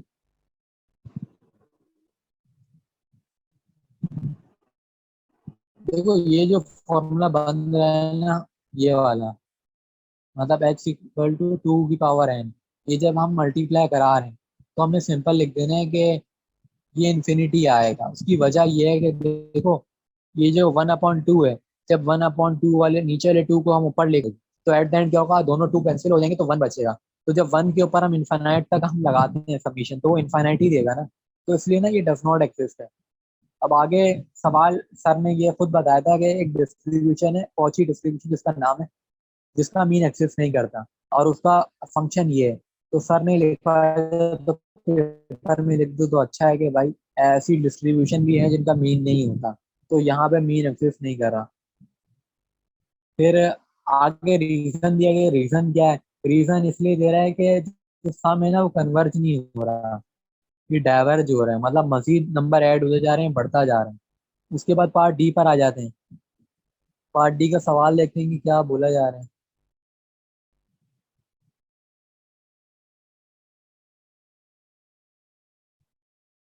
कह रहे हैं कि यूटिलिटी जो है ना, अगर वो लॉग डब्ल्यू के बराबर हो जाए तब हमें फाइंड करना है expected utility of x. Part D के अंदर ये बोला जा रहा है।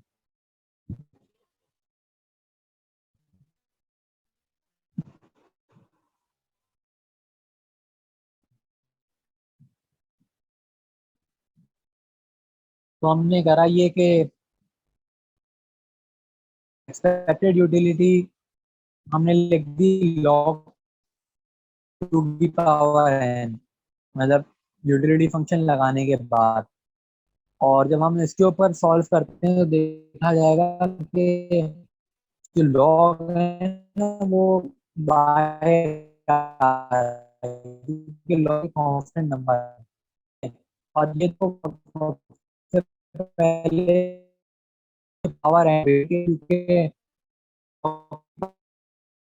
तो ये यहाँ पे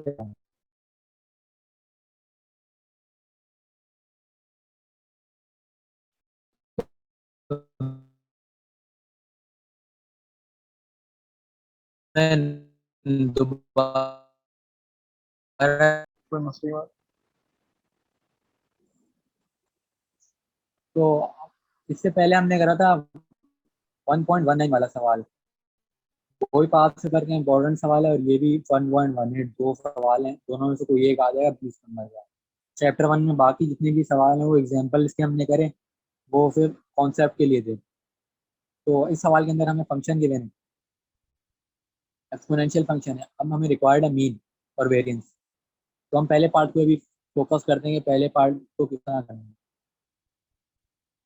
तो अब ये जो कंडीशन गिवन है ना, ये पिछले सवाल में भी थी। इस कंडीशन का मतलब ये होता है कि डी जो होता है ना वो हमारा लॉस होता है। मतलब कोई भी पॉलिसी खरीदता है बंदा तो उसका कितना चांस होता है लॉस होने का, या नॉर्मली भी तो ये 0 रिप्रेजेंट करता है कि उसका लॉस नहीं होगा, और ये x equal to D represent करता है कि उसका लॉस होगा। बेसिकली जो एक्स है वो लॉस का वेरिएबल है, मतलब लॉस कितना हो सकता है उसको हम एक्स कह रहे हैं, हमें पता नहीं, लेकिन उसको हमने डी के बराबर कहा है। अब डी की जो वैल्यू है सवाल में गिवन है, ये गिवन है 10 log 2। ठीक, अब हम कर रहे हैं मीन। मीन निकालने के लिए सर ने एक बात बताई थी कि इस डिस्ट्रीब्यूशन का ना एक फॉर्मूला है मीन और वेरिएंस का।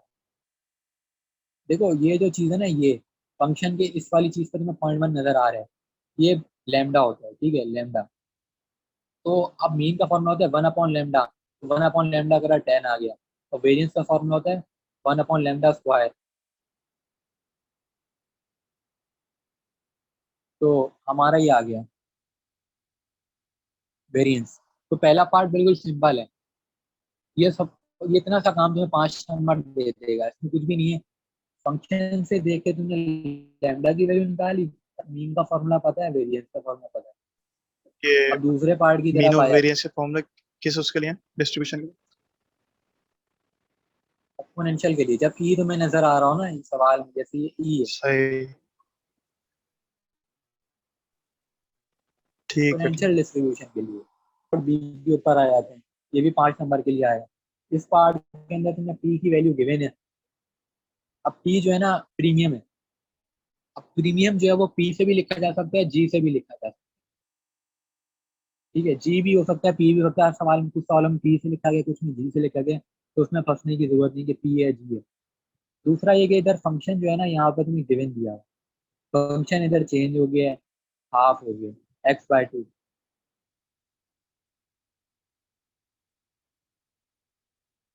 अब देखो जो p है ना वो 5 के बराबर तुम्हें गिवन है, और p का जो फॉर्मूला होता है ना वो एक्सपेक्टेड वैल्यू ऑफ के एक्स होता है।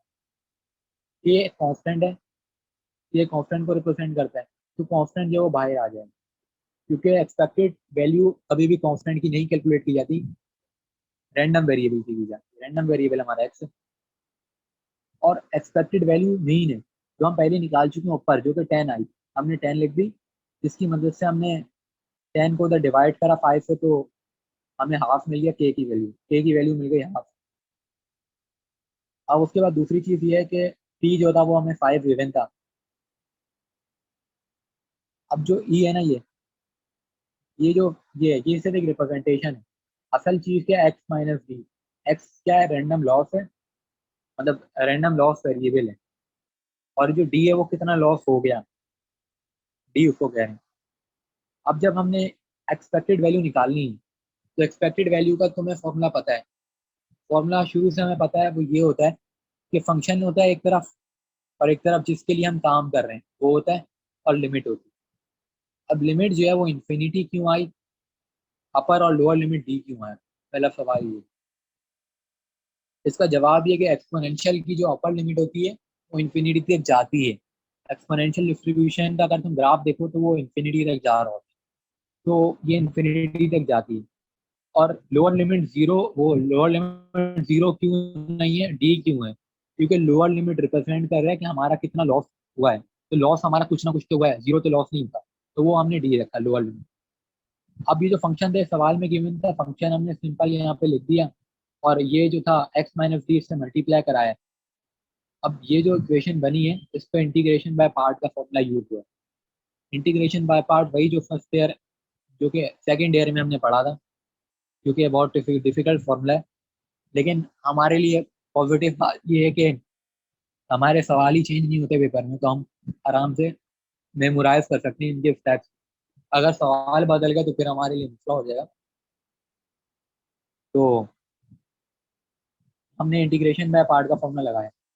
अब इंटीग्रेशन बाय पार्ट का फॉर्मूला दो दफा लगाए। एक तो ये बहुत मुश्किल बात है, दो दफा क्यों लगाए, दो दफा इसलिए लगाए कि एक दफा यहाँ लगाए, एक दफा यहाँ लगाए। और लगता किस तरह है कि एक एलिमेंट को हम यू कह लेते हैं और एक एलिमेंट को हम वी कह लेते हैं। तो अगर हम नीचे आते हैं तो हमें पता चल जाएगा हमने यू किसको।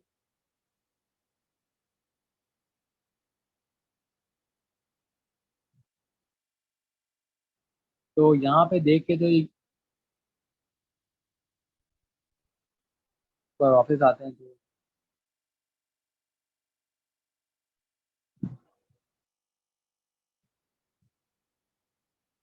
सर, तो यहाँ पे ना इंटीग्रेशन का पार्ट लगा। यहाँ पे मैं जज नहीं कर पा रहा कि यू क्या लिए वी के लिए, लेकिन जब कोई भी खुद सॉल्व करेगा वो थोड़ा ध्यान लगाएगा तो समझ आएगी कि स्टेप बिल्कुल ओके है। लेकिन इंटीग्रेशन बाय पार्ट का फॉर्मूला तुम लोग को याद रखना है, और उन दोनों में से किसी एक को यू लेने, किसी एक को वी लेके फॉर्मूले में पुट करना है, तो इस तरह की फॉर्म बन जाएगी। अब ये जो फॉर्म बनी है इसको मजीद सिंप्लीफिकेशन जो अलजेब्रिक होती है, जो कि सिंपल है, वो करने के बाद हमें वैल्यू मिलती है। वैल्यू ऐसे मिलती है कि ये वाली फॉर्म बनती है, एक इक्वेशन बनती है। अब इस इक्वेशन पे तुमने एक्सपेक्टेशन अप्लाई करी। अब एक्सपेक्टेशन अप्लाई करी तो ये जो चीज़ है ना, ये एक कांस्टेंट है, तो कांस्टेंट बाहर आ गया। एक्सपेक्टेशन लगी सिर्फ एक्स के ऊपर, और एक्सपेक्टेशन जब एक्स पे लगी तो हम पहले ही कैलकुलेट कर चुके हैं, जो कि 10 है। तो एक्सपेक्टेड वैल्यू हमारी 10 थी। तो जब हमने इसको मजीद आगे सॉल्व करा, लॉग लेकर, लॉग लेने की वजह ये बनी कि ये जो पावर थी ये बेस में आ गई। तो जब हमने लॉग लिया, अब ये जो है लॉग एक्सपेक्टेशन 1 एक्स की माइनस पूरी लॉग जगह 2 इसलिए 10 हुई आ कि जाएगा। लॉग में क्या कह रहे हो, मैं ये पूछ रहा हूँ एक्सपेक्टेशन एक्स या 10 आ जाएगा। 10 इसलिए आ जाएगा क्योंकि एक्सपेक्टेशन एक्स का मतलब मीन है। मीन हम पहले ही निकाल चुके हैं पार्ट ए के अंदर, इसी सवाल के स्टार्ट सही है में। सही। तो ये सारे पार्ट एक दूसरे से लिंक होते हैं, तो इसलिए वो पहला पार्ट, इसलिए वो पहला ही होता है, आगे चल के उसका यूज है। तो अब यहाँ पे जो एल एन की प्रॉपर्टी एक और लगी कि जब डिवाइड में थे तो हम माइनस में कर देते हैं, तो ये वो प्रॉपर्टी लगी। और यहाँ पे एल एन ई जो होता है वो 1 के बराबर होता है, तो इसलिए गायब हो गया यहाँ पे। तो आगे चल के हमने लॉग एल एन 1 जो होता है वो 0 होता है, ठीक है। और एल एन 2 की जो वैल्यू है वो हमने नहीं निकाली, हमने करा कि हमने प्रूफ करा है कि डी जो है इसके बराबर है, जो कि हमें सवाल में गिवन था। ये हमें पहले ही गिवन था कि डी इसके बराबर है, लेकिन हमने सॉल्व करके प्रूफ करा कि ये इसके बराबर है। तो हमारे जो है ये चैप्टर 1 पूरा कंप्लीट हो गया। बाकी तुमने जो नहीं देखे उसकी रिकॉर्डिंग अपलोड हो जाएगी। तो इसके टोटल 8 से 9 सवाल हैं। 2 इंपॉर्टेंट हैं जो कि मैंने वीडियो में बताए हैं कि 1.18 और 1.19 बाकी एग्जांपल्स नहीं, जो कि कॉन्सेप्ट के लिए, जो कि सारे मेरी नज़र में करने चाहिए। पर ये कि बाकी जो अगली मीटिंग करेंगे उसमें हम चैप्टर 2 स्टार्ट कर दें। डी की तो वैल्यू चैप्टर 2 जो है वो एलएन की ले हाँ, लेंगे, डी की वैल्यू उसमें सिंपलीफाई नहीं करेंगे इसको। इसको सिंपलीफाई नहीं करेंगे क्योंकि हमें प्रूव करना था ऊपर, अगर हम जाते हैं सवाल की तरफ।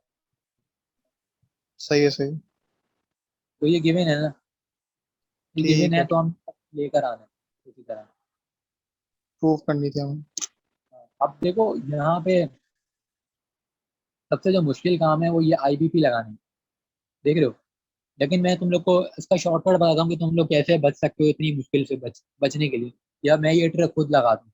भाई मैं पता है क्या करता हूँ, मैं ये करता हूँ कि ना, जब इतनी लंबी सिंप्लीफिकेशन नहीं हो पा रही होती तो मैं ये स्टेप भी यहाँ से याद कर लेता हूँ, समझ रहे हो। ये स्टेप जब मैं लिख दूंगा ना, तो एंड में आंसर तो एट द एंड वही आना है, और वो पता है। और आईबीपी का फॉर्मूला मैं याद करके जाऊंगा, ये लिख लूंगा मैं, और कोशिश करूंगा कि मैं यू और वी इस तरह पुट करके पूरा एक फॉर्मूला रिप्रेजेंट कर दूं। लेकिन आगे सॉल्व करने में गलती हो सकती है, इसलिए मैं डायरेक्ट ही याद कर लूंगा। या मैं 5 से 6 दफा एक सवाल करता वैसे ही याद हो जाए। तो सवाल ही तो वही आते हैं तो हमारी बचत हो जाती है, वरना ये बहुत टफ तो। ये 2 बार लग रहा है इंटीग्रेशन बाय पार्ट्स। ये 1.1, हाँ इंटीग्रेशन बाय पार्ट का लगाता हूँ। तो ये फॉर्मूला 2 तो ये बार वन लगाएंगे। 2 बार इसलिए लगा है, मैं दिखा देता हूँ कि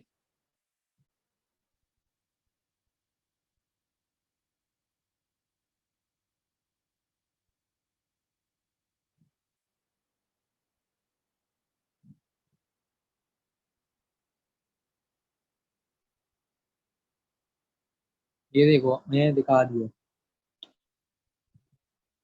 ये देखो 2 दफा इसलिए लगा कि इंटीग्रेशन में पार्ट जब लगता है जब कोई भी दो वेरिएबल या कोई भी दो चीजें मल्टीप्लाई हो रही होती। जब मल्टीप्लाई हो रही होती है तुम यहाँ पे देखो कि अगर तुम इस पूरे को एक कंसीडर कर लो और इसको अलग कंसीडर कर लो, तो ये मल्टीप्लाई तो हो रही है ना। या अगर तुम इसको कांस्टेंट नंबर कंसीडर करके बाहर भी निकाल दो, तब भी दो चीजें तो बच रही हैं, एक्स और ई। एक्स और ई में से किसी एक को यू और बी कंसीडर कर लोगे तुम, और वो ठीक फॉर्मूले है, में पुट करना है। अब पुट तुम कर दोगे तो उसको सॉल्व जब करोगे तो मुझे पता है कि वो मुश्किल है, क्योंकि हमारी इतनी प्रैक्टिस नहीं होती इनको करने की। और अगर हम अपने जॉब लाइफ के लिहाज से देखें तब भी हमारे कोई काम नहीं, कि सब सॉफ्टवेयर पे होता है, क्वारी वाला काम। तो हम डायरेक्ट अगला स्टेप मेमोराइज कर लेंगे, कौन सा स्टेप जो कि जिससे हमारा आंसर निकल लें, ताकि हमारा आंसर एटलीस्ट सही है तो नंबर हमें मिले, ये वाला। ये यहाँ पे स्टेप तुम याद कर लो, बाकी सिंप्लीफिकेशन आगे से तुम कर लोगे, क्योंकि एट द एंड तुम सवाल में आंसर गिवन है कि तुमने लाना क्या है। सही तुमने है, लाना है बेहतरीन। ये लाना है, तो तुम्हें मसला होना ही नहीं है। अगर कहीं भी फंस रहे हो, तुमने कहीं किसी कुछ भी करके आंसर लाना है, तो मसला इस सवाल में नहीं है अच्छा, एक कोई बात भी। बताओ, ये सर ने क्लास में इतने सवाल करवाए हैं, वो डायरेक्टली लग रहे हैं पेपर में या चेंज करके आ रहे हैं? क्योंकि मैंने अभी पासवर्ड देखा नहीं। हाँ वही लग रहे हैं यार, वही सवाल लग रहे हैं जो कराए ना क्लास में, वही पेपर। अच्छा, चलो बेहतरीन। तो हमारे लिए मसला नहीं है, सवाल भी वही है, वर्डिंग वो वैल्यू तक वही है। सर ने चैप्टर 1 के 9 सवाल कराए, तो 9 के 9 कर लो तो बेस्ट हो जाएगा। और अगर 2 कर लो तो पास से पर तब भी बेहतरीन। और फिर चैप्टर 2 के अंदर से भी सर ने 4 सवाल ये 5 कराए, उनमें से भी 1-2 लगभग हो जाते। 5 चैप्टर है, और तो सेफ हैंड के लिए तुम्हें 4 चैप्टर करके जाने पड़ेंगे कि तुम 80 नंबर का अटेम्प्ट करो। वरना अगर 100 का करना है तो फिर तुम 5 चैप्टर करो। लेकिन मेरा ये है कि जूम मीटिंग में मैं 5 चैप्टर कराऊंगा, ताकि गलती भी तो हो सकती है हमसे, ताकि कहीं गलती हो तब भी हमारा फेल होने का सीन ना बने।